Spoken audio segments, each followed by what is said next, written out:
어느 유명한 신발 제조회사에서 아프리카의 시장 조사를 하기 위해서 두 사람을 파견을 했습니다.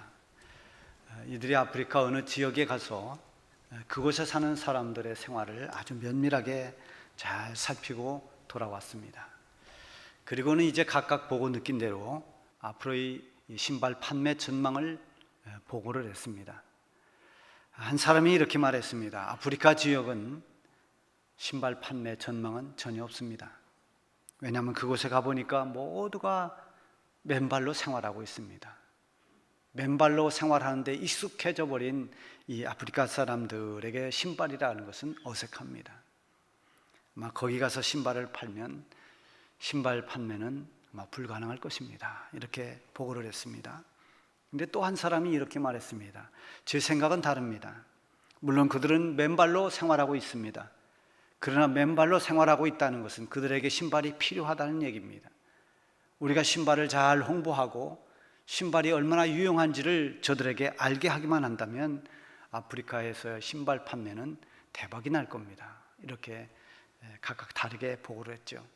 똑같은 곳에서 같은 상황을 보았지만 어떻게 보느냐 하는 관점에 따라서 생각이 다르고 결론이 다르게 나는 것입니다.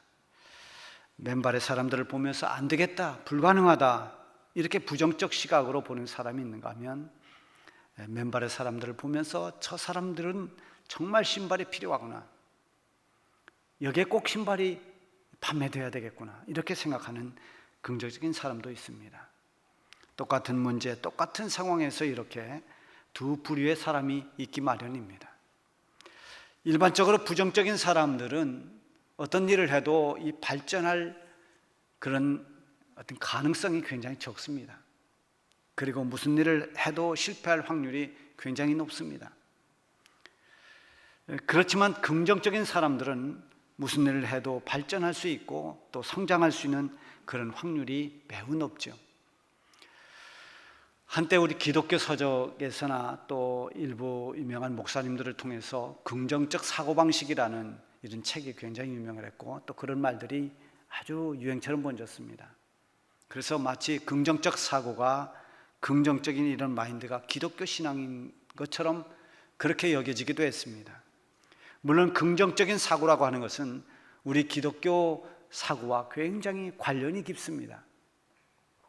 그렇지만 단순히 긍정적 사고만 가지고는 부족한 것이 있습니다. 과거에 나이가 드신 분들은 학교 다닐 때 학교 교실이나 이런 데 보면 하면 된다 이런 표를 많이 봤을 것입니다. 하면 된다, 얼마나 긍정적입니까? 그러나 또 그렇게 모든 걸 하면 된다라는 것이 불러온 여러 가지 어떤 강압적이고 또 비인격적인 그런 일들도 많이 일어났습니다. 그래서 중요한 한 가지가 채워지지 않으면 긍정적 사고도 반기독교적이 될 수가 있습니다.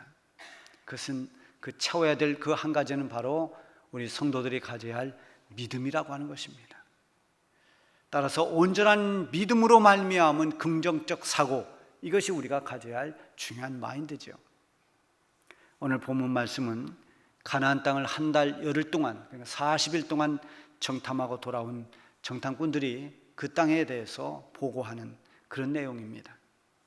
이스라엘 백성들이 광야를 행진하다가 가데스 바란 광야라고 하는 곳에 이르렀을 때 하나님께서 모세에게 명령하십니다. 모세야, 네 백성, 이 이스라엘 백성들 가운데서 각 지파의 대표를 세워서 그들로 하여금 너희들이 들어갈 저 가나안 땅을 정탐하고 오도록 하라.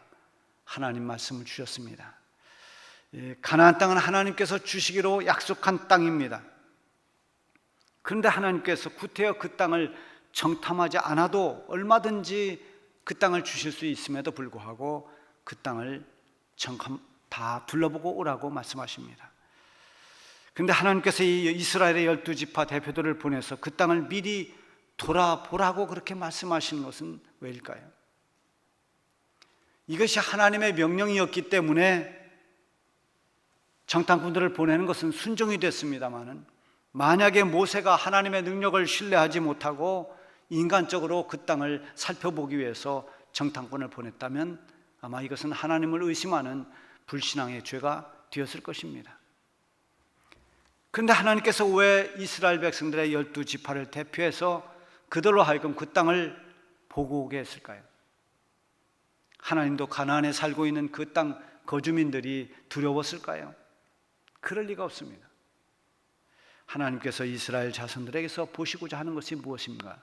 그것은 그들이 정말 하나님의 약속을 신뢰하고 하나님을 믿고 있는가를 하나님이 보시는 것입니다.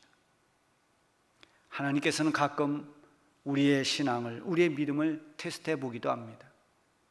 마귀가 시험하는 것은 우리를 망가뜨리려고 하는 것이지만 하나님께서 우리를 시험하시는 것은 우리로 하여금 더 연단하고 더 성숙시키기 위함입니다.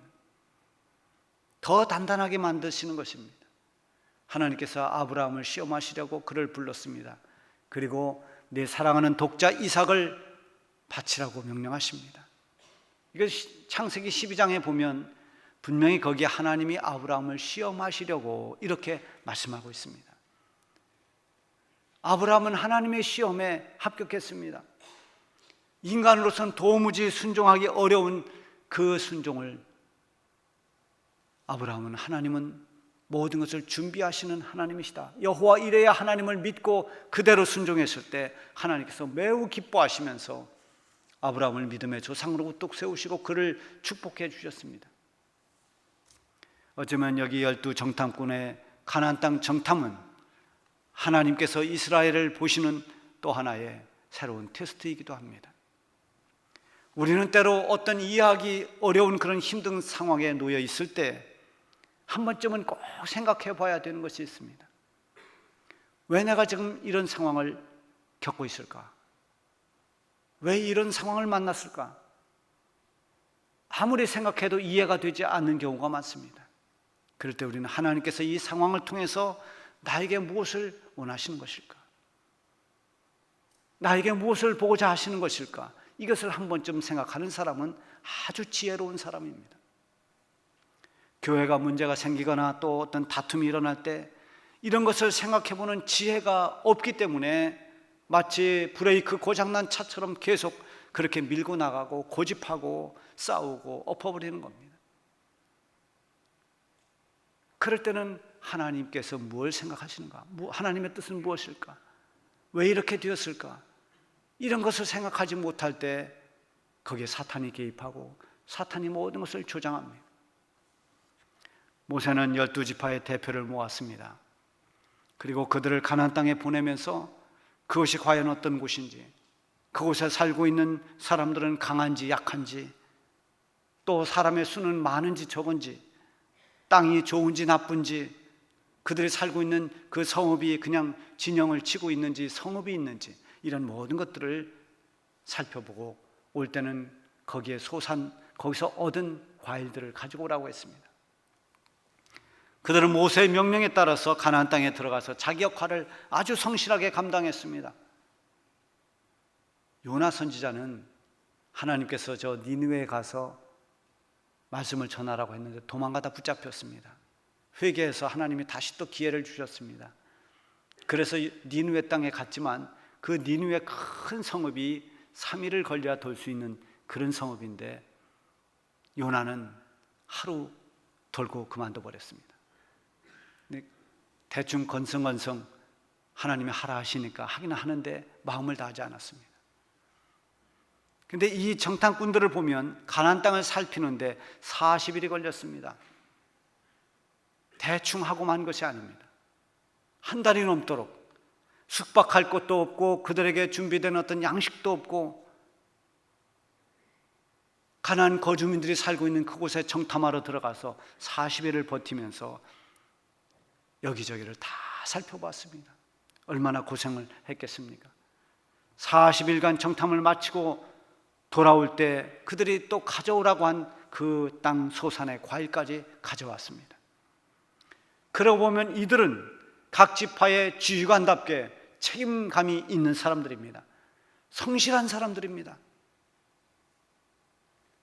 만일 책임감 테스트나 성실성 테스트를 했다면 이들은 다 합격입니다. 이 12정탐꾼들이 돌아와서 모세 앞에서 모든 상황을 다 보고를 했습니다. 특별히 그 땅에서 가져온 과일을 보여주면서 그 땅이 이렇게 기름진 땅이다, 그 땅에서 난 과일이 이렇게 크다는 것을 보여주었습니다. 땅이 비옥하다고 그렇게 말했습니다. 또 동시에 그 땅에 살고 있는 거주민들은 매우 강하더라, 또 그들이 각각 어디에 거주하고 있는지도 다 보고했습니다. 그런데 정말 중요한 것은 그들이 돌아본 그 땅의 환경, 지리적인 구조, 이런 것들이 아닙니다. 돌아보고 난 뒤에 그들의 생각입니다. 과연 가나안 땅은 들어갈 수 있는 곳인가? 그렇다면 가나안은 정복될 수 있는 것인가? 이게 가장 중요합니다. 이때 갈렙이 말하고 있습니다. 오늘 본문 30절에 보면 갈렙이 모세 앞에서 백성들을 조용하게 하고 이르되 우리가 곧 올라가서 그 땅을 취하자 능히 이기리라, 이렇게 말합니다. 백성들이 생각했던 가나안은 하나님이 주시기로 했으니까 그저 들어가서 누리면 될 것처럼 그렇게 쉽게 안일하게 생각했을 것입니다. 그런데 듣고 보니 그렇지 않았습니다. 걱정과 이 불안이 전염병처럼 퍼지면서 백성들이 웅성거리고 동요가 되기 시작합니다. 그때 갈렙이 백성들을 조용하게 하고 간단하지만 아주 단호하게 말합니다. 우리가 곧 올라가서 그 땅을 취하자 능히 이기리라. 지금 가나안 땅으로 올라가자, 우리는 승리한다, 이 말입니다. 믿음은 생각을 아주 단순하게 만듭니다. 의심할 때, 불안할 때 생각이 복잡해집니다. 믿음이 약해질 때, 믿음이 사라질 때 생각은 점점 많아지고 번민은 커집니다. 갈렙에게 중요한 것은 그 땅의 사람들이 어떠냐, 지형이 어떠냐, 성이 높으냐 낮으냐, 이게 아니었습니다. 오직 하나님이었습니다. 하나님의 약속이었습니다. 하나님께서 주시기로 약속한 땅이라는 그 믿음의 눈으로 가나안 땅을 살펴보았습니다. 그러니까 환경이 문제가 되지 않는 것입니다. 다시 말하면 갈렙이 보는 것은 하나님께서 보시는 눈으로, 그 관점으로 보는 것입니다. 이렇게 믿음으로 말미암아 하나님의 관점으로 볼 수 있는 능력이 바로 통찰력, 영적 통찰력입니다. 영적으로 살펴볼 수 있는 능력입니다. 12명의 정탐꾼 중에 2명만이 이런 영적 통찰력을 가졌습니다. 여호수아와 칼렙입니다. 민수기 14장 8절 9절에 보면 이들이 얼마나 영적인 통찰력을 가지고 있는지를 알 수 있습니다. 여호수아와 칼렙이 이렇게 말합니다. 여호와께서 우리를 기뻐하시면 우리를 그 땅으로 인도하여 드리고 그 땅을 우리에게 주시리라. 이는 과연 젖과 꿀이 흐르는 땅이라. 다만 여호와를 거역하지 말라. 또 그 땅 백성들을 두려워하지 말라. 그들은 우리의 먹이라. 그들의 보호자는 그들에게서 떠났고 여호와는 우리와 함께 하시느니라. 이렇게 말합니다. 모든 것을 여호와 하나님께 초점을 맞추고 있습니다. 여호와께서 우리를 기뻐하시면 이것이 단서입니다. 핵심은 어디에 있느냐? 하나님이 우리를 기뻐하시느냐? 이게 중요하다는 것입니다. 가나안 땅에 들어가는 것, 그 땅의 조건이 아니라 하나님께 달려있다는 말입니다. 하나님이 우리를 기뻐하시냐? 그것이 관건이라는 겁니다. 하나님이 우리를 기뻐하고 우리를 인정하시기만 하면 그 땅 정복은 아무 문제가 없다는 것입니다. 그렇습니다. 우리 성도들이 어떤 일을 할 때 내가 지금 이것을 믿음으로 하고 있는지를 살펴봐야 됩니다. 믿음으로 할 때 하나님께서 기뻐하시기 때문입니다. 히브리서 11장 6절에 보면 믿음이 없이는 하나님을 기쁘시게 하지 못한다고 했습니다. 믿음 없이 하는 일, 불신앙으로 하는 일을 하나님은 결코 기뻐하지 않습니다. 우리가 우리의 자존심을 앞세우고 어떤 우리의 생각을 앞세우는 것은 믿음으로 하지 않을 때 나타나는 현상들입니다. 봉사하는 일, 여러 가지 주의 일을 하면서 믿음으로 할 때는 하나님을 먼저 생각합니다. 내가 왜 일을 하는가? 왜 일을 하는데도 알아주지 않는가? 나를 또 앞세우지 않는가? 이런 모든 것은 믿음으로 하나님을 생각하며 하는 일들이 아니기 때문에 오는 여러 가지 부작용들입니다. 여호수아와 갈렙은 하나님께서 우리를 기뻐하시면 우리를 반드시 그 땅으로 인도해 주실 것이라고 말합니다. 하나님의 약속을 믿고 올라가면 그 땅은 우리의 먹이에 불과하다고 그렇게 말합니다. 이런 믿음이 있기 때문에 당장 올라가서 그 땅을 취하자고 말합니다. 승리를 확신하는 것입니다. 얼마나 단순합니까? 올라가자, 우리가 이긴다. 이 단순함은 깊은 영성과 믿음에서 나온 것입니다. 그러나 함께 올라갔던 10명의 정탐꾼들은 갈렙의 말에 반대합니다. 그리고 악평을 합니다. 이들 역시 성실하게 그리고 열심히 40일 동안 가나안 땅을 정탐하고 온 사람들입니다. 열심도 있고 성실하기도 합니다. 그런데 이들에게 부족한 것은 영적인 통찰력입니다. 믿음이 결여되어 있습니다. 교회에서도 열심은 내고 또 자기 어떤 주장도 강하고 하는데 거기에 영적인 통찰력이 빠져있는 그런 안타까운 경우도 있습니다. 31절에서 33절에 그들이 하는 말들이 나옵니다. 거기에 보면 불신앙으로 인한 특징들이 나오고 있습니다. 첫째는 인간적인 비교의식입니다. 31절에 보면 우리는 능히 올라가서 그 백성을 치지 못하리라. 그들은 우리보다 강하니라. 그들은 우리보다 더 강하다. 그들이 우리보다 덩치도 훨씬 더 크고 그들이 가지고 있는 모든 것은 우리보다 우세하고 우리보다 훨씬 더 강하다고 그렇게 말합니다. 여호수아와 갈렙은 하나님이 우리와 함께 하심을 믿었습니다. 믿음으로 인해서 플러스가 생겼습니다. 그 플러스가 바로 세상의 조건이 아닌 전능하신 하나님이십니다. 하나님이 우리와 함께 하신다. 우리에게는 하나님이 계신다. 그래서 가나안 땅 정복이 가능하다는 것입니다. 그래서 승리를 확신하는 것입니다. 만용을 부리는 것이 아닙니다. 우리가 가진 게 저보다 더 많고 우리가 더 강하다는 게 아닙니다. 우리는 비록 약해도 우리에게는 하나님이 계시다. 이것입니다. 우리의 삶에 하나님이 빠지면 세상적 조건으로 자꾸 비교하게 됩니다. 이런 비교의식은 언제나 실망과 불만을 낳게 됩니다. 비교의식은 삶을 불행하게 만드는 독소와 같은 것입니다. 비교의식은 믿음에서 나온 것이 아닙니다. 우리에게는 하나님이 있다는 것을 잊지 않기를 바랍니다. 둘째는 악평을 잘합니다. 32절에 보면 이스라엘 자손 앞에서 그 정탐한 땅을 악평하여 가로되 이르되, 악평했다고 성경에는 그렇게 기록이 되어 있습니다. 그 땅은 그렇게 쉽게 들어갈 땅이 아니다. 우리가 정복하기에는 불가능한다. 안 된다. 못한다. 이런 겁니다. 하나님의 일을 할 때도 꼭 악평하는 사람들이 한두씩 나옵니다. 이 역시 믿음이 빠진 부정적 사고 때문인 것입니다. 그리고 셋째는 패배의식입니다. 33절에 보면 거기서 네피림 후손인 아낙 자손이 거민들을 보았나니 우리는 스스로 보기에도 메뚜기 같으니 그들이 보기에도 그와 같았을 것이다. 아낙 자손들은 그 유전자 자체가 굉장히 덩치가 큰 거인들이 많습니다. 이 아낙 자손들을 보고서는 기가 죽었습니다. 덩치가 저렇게 크다니.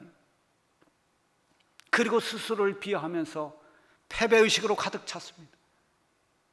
저들이 보았을 때 우리는 메뚜기 같았을 것이다. 패배의식입니다.